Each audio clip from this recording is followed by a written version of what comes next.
Oh, is it running out? It is. Okay. So, first of all, we're going to start by feeding the very small axolotl larvae that I have in some of the containers over there, and then some of the containers down there. We're going to start transitioning them to worms, but I figured we'd do one last run for the brine shrimp. I had my brine shrimp set up here. I had a very large air bubbler that had the... just being a picture. Feed some brine shrimp hatchlings, which I have in these containers of water. I'm just quickly looking and seeing if I can see them swimming around in there. One of these is older than the other, so they may not have totally hatched or they may have died off by now. But I have a running rotation of brine shrimp where I basically make the salt water, which is just some dechlorinated tap water with almost 2 tablespoons of salt in, I think this is 2 liters of water. Almost 2 liters of water with a teaspoon of baking soda. And my setup is just some water in a large bin that has a water heater in it. I'm dismantling it now because we're pretty much done using brine shrimp. They're big enough now to handle blackworms. With a light over it, just a little LED from Walmart. It was just a few dollars, and it just gives the eggs the light they need to hatch. They had the air bubble that just moves the water around, and the heater just kept the water warm so they'd hatch more evenly and quicker. So what I do, through trial and error, I found a quick and efficient way of doing this. I have my shrimp that have hatched, I have some dechlorinator, a large bin, a small jar, this turkey baster. I keep my turkey baster for food and waste separate. If you look over there, there's a turkey baster with a red bulb. That's where I used to siphon off waste, and I use this one for food.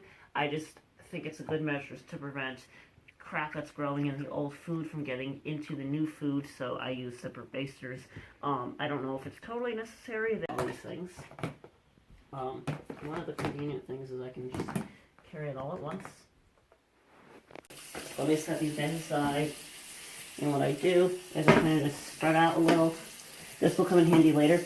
These reusable coffee filters are a lot better than the ones that you just throw through a coffee maker. I find that the little paper filters clog up really quickly and easily, and you have to replace them like 6 times as you're rinsing the brine shrimp, and it takes like an hour if you have enough water that you have to send through it. This is a very quick, instant, that much. This should be plenty. And then I just put a couple drops of dechlorinator in there because this is the water that's going to go into the tanks. And then I set this aside because I don't need this just yet. What I need to do first is I need to send all of my brine shrimp through this. And watch how quickly it all goes through. And as I start to get towards the bottom, I swirl this a little bit just to get everything picked up. What I find with the axolotls is they don't generally have a problem with eating any eggs that haven't hatched. They seem to just eat the moving, living brine shrimp.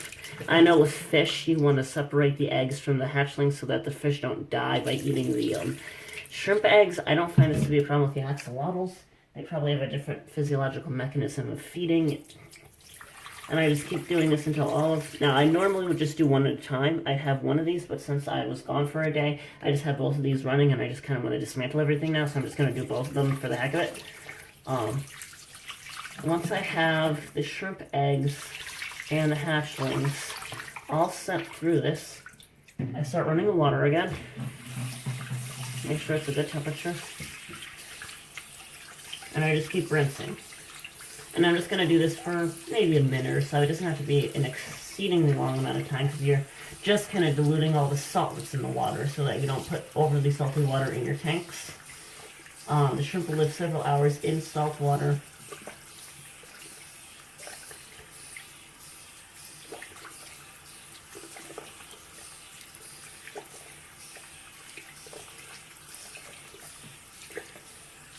Once I get that done, that should be about fine. So that I actually have some water to work with. And then I take my jar and I start siphoning off the material in here. What I'll probably at some point do, which is what I always do after I have enough water in the jar, is I will start to kind of swirl this and collect stuff at one edge of the coffee filter and pick the coffee filter up a little bit above the water. Because, as you'll notice, the water level stays pretty consistent because water is continually moving in.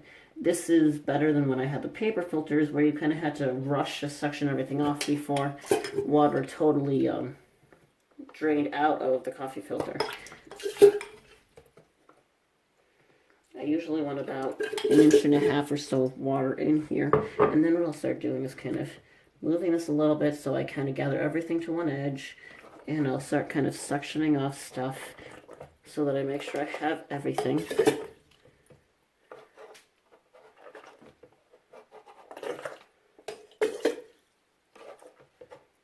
Okay, now that I've done that, I just kind of rinse this through so that it's totally free of clogging eggs and everything else. Dump out. So now I'm all set with this. Now I have the jar, and I know which of these babies needs the brine shrimp, so I section off some of the stuff, and then I go to where the very small ones are, and I put a little bit of the turkey baster of the shrimp into each one that needs it. All of these are very small ones, so they're still going to need some of the brine shrimp. So I'm just going to put some brine shrimp water into every one of them. That way they can start to feed. They are getting big enough now to handle worms, and I'm going to get to that in just a moment. These contain more, so I obviously add more shrimp water to each of these.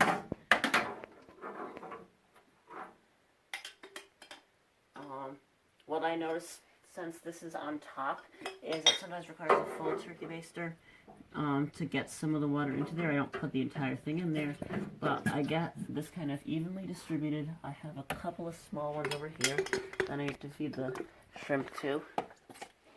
I just get the shrimp water in there. I stir frequently just to keep everything kind of in suspension, just to make sure that they all get a good amount of shrimp. And then what I'll just do as one final step is shake a little bit of water through there just to rinse it out. And then I'm all set with the shrimp. And now we have to do some worms. Alright. So now we have live blackworms that are really good for the babies that can't handle bloodworms yet because the bloodworms are dead. Blackworms are still alive, so they'll cue in on the twitching of the little sections of blackworm. What I do is I take a brownie pan, I take the worms, and I take a razor blade. I find that these razor blades last for a couple of days before they get too dull to work. Get one, set it down for a sec.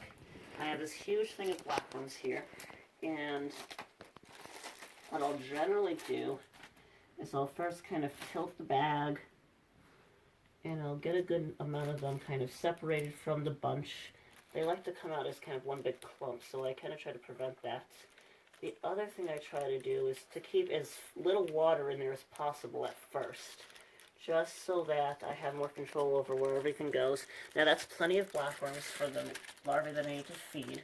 And what I might do, I don't know where my roll of paper towels is at the moment, but I just kind of come in with a paper towel and kind of get that extra water up a little bit without getting too many of the blackworms up.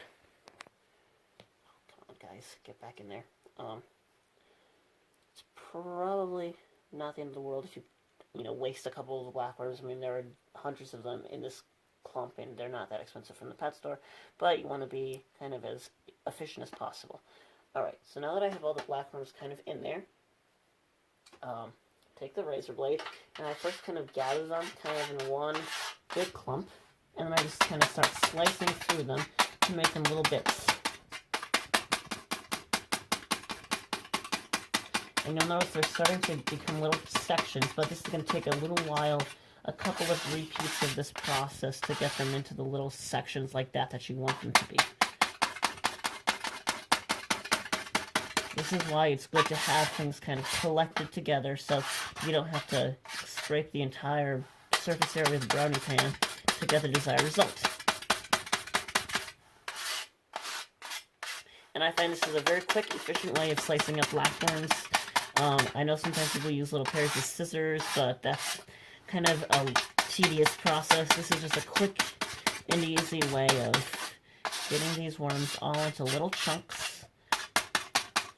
There was very little water in here just so that the worms don't disperse too much. Now we actually want to spread them out a little bit so it's easier to dish them out to the larvae. So now that I've added a layer of water, I can come over here. And one of the things that I notice is these always settle to the bottom. So what I like to do is I like to siphon them up while keeping the turkey baster kind of on its side. So if you'll notice, I'm holding it kind of like this so that rather than the worms all gathering at the tip, they're spread out. So it's easier to dish them out without having them go all over the place, without having them all go into one tank. And I'm not really squeezing, I'm holding the bulb and kind of just tapping it so I see little bits of blackworm go into the tank. And then once I do that, I go on to the next ones. So that blackworm pieces go into everybody's tank that needs them. It's very, it's a good idea to kind of just keep track of who needs what. I don't know if you guys noticed, some of these containers have little bits of tape. And I don't really write on the tape, but it kind of just lets me know maybe the tape means, okay, these guys don't need the blackworms anymore, they can go fully to bloodworms, or okay, these guys are going to blackworms, and then soon they'll be going to bloodworms. It just kind of lets me know what's what. It's just a good way to keep your things organized, especially when you have so many of them that all have, you know, different stages of their development going on. When I bred them, I had 2 clutches that were laid on the same week, and then a clutch that was laid about a week afterwards. So of course those younger larvae are going to be a little bit behind the older ones. That's perfectly fine as long as you know what everybody needs. I'm just relieved now that I don't have to dish out any more brine shrimp. And I'm just going to kind of keep going through and giving everybody blackworms that needs the blackworms. And as time will pass, what you'll notice is the larvae that you're feeding blackworms to, rather than having orange inside their bodies, which indicates they're eating brine shrimp, you'll start to see some dark grayish coloration to their stomachs, which tells you, yep, they are indeed eating the blackworms. And as they get bigger on the blackworms, you don't need to offer brine shrimp anymore, and you can then start transitioning them to bloodworms. I have a lot of larvae now that are eating nothing but bloodworms. Oh, we can see a larva in here is actually eating a blackworm right now. And what I find, see that little guy right there has the little piece of blackworm kind of hanging out of his mouth, and he'll just eat that. Oh, you could pause the making of the video with that. Okay.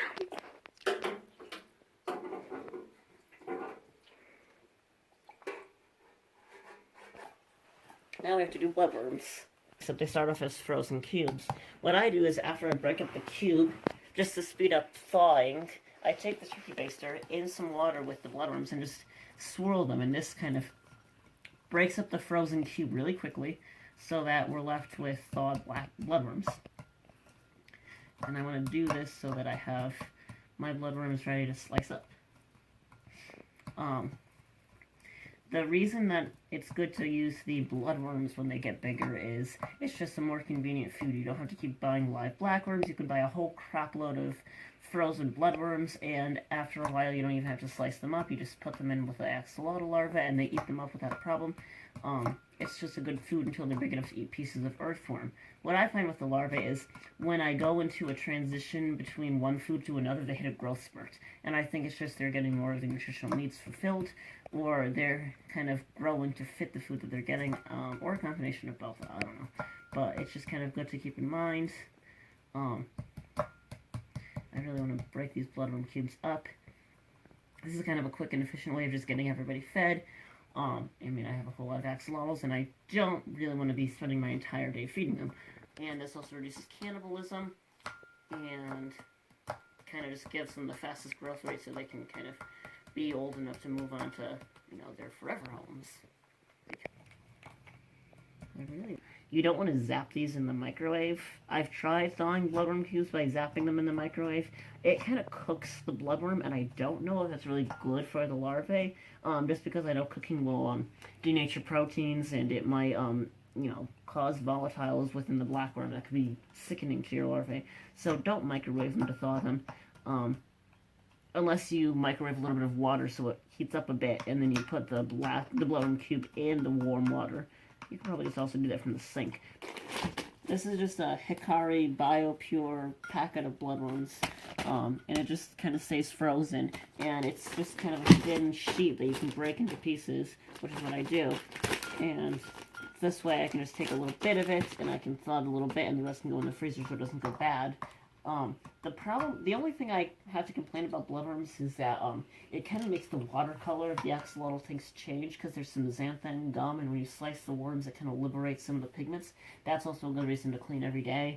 But other than that, it's really good food for them, and they don't really seem to mind eating the bloodworms. So here too. Okay. And so the process is the same as with the blackworms, except they're not swarming or living worms. I just slice them into little bits so that it's easier for the larvae to feed on them. Now we're just going to dish out the bloodworms to the ones that need it. I just kind of make a pile of them in each tank so that they all have some yummy food. Okay guys, you guys have food. It's always important to talk to them as they're feeding them so they know what you're going on with. Eat up. You guys must feed. I just add enough so that I can see the bloodworms at the bottom, because I don't have them at very high densities, and I just want to make sure that this gets me through all the ones that need food. What I kind of go by is I add an amount, and then when I clean, if they've eaten everything, I'll usually next time know to add a little bit more. So that's the goal is kind of to, I don't want to be wasteful, but the goal is to have a little bit left over so that you know they've had their fill. That's kind of how I go by it. I mean, I don't obviously have like some fancy scale that I weigh out their food and portion it for them. I mean, that is not a necessary effort. There's axolotls in Africa. No, there aren't.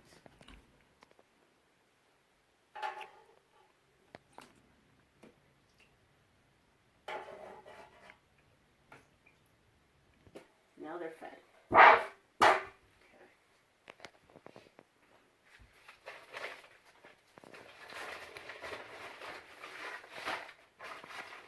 And I'll usually just leave that like that for the rest of the day. And then later on I'll come back and just kind of clean everybody up so that I know that everybody's eaten what they needed and what they wanted for, you know, the 12-hour period or so.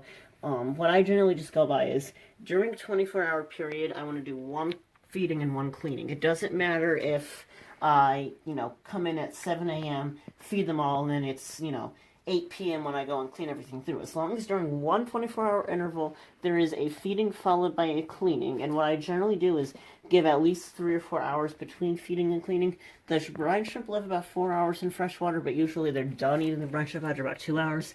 The bloodworms will last longer in the water as long as every 24 hours the old crap is cleaned up and then you put new stuff in. You should be good.